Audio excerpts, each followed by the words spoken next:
New York City, 1933. Shadows drown the streets, sirens wail in the distance. The Great Depression has turned dreams into dust and hope into a luxury no one can afford. But in the cracks of this broken city, something crawls. Justice doesn't come on time, but a spider does. This is the story of Spider-Man Noir, and it's not the one you think you know. Peter Parker isn't the cheerful kid with jokes and bright red tights.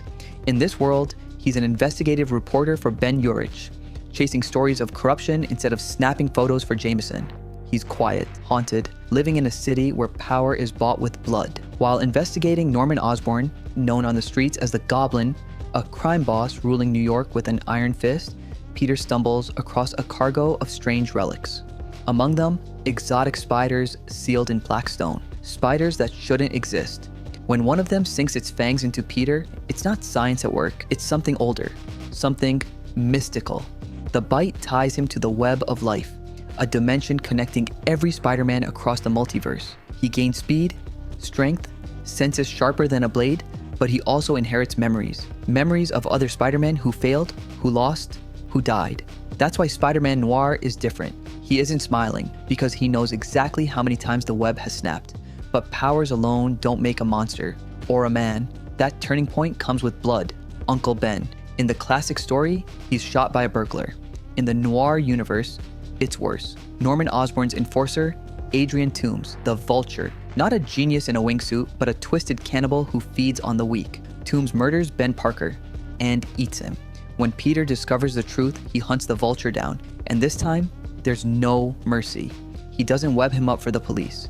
He pulls the trigger. The Vulture dies by Spider-Man's hand. But vengeance has a price. Aunt May, an activist who believes in justice, not blood, sees what Peter has become. And for the first time, she looks at him not with pride, but with fear. That's why he wears black, not for style, but for mourning. No red, no blue, because the American dream is dead. That's why his webs are real and organic, spun from his bond with New York's spiders. And that's why in his world, tragedy repeats itself. These are the wounds that silence his humor, that sharpen his trigger finger. Where classic Spider-Man saves everyone, Noir saves only those he deems worthy. Compare them and the difference is a punch to the gut.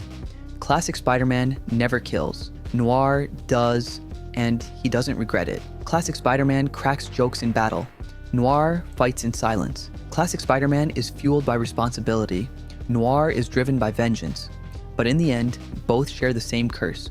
No matter how much blood, sweat, or sacrifice, neither ever stops fighting. In 2018, Nicolas Cage brought this grim Spider-Man to life in Into the Spider-Verse, delivering lines like a detective ripped from a black and white crime reel.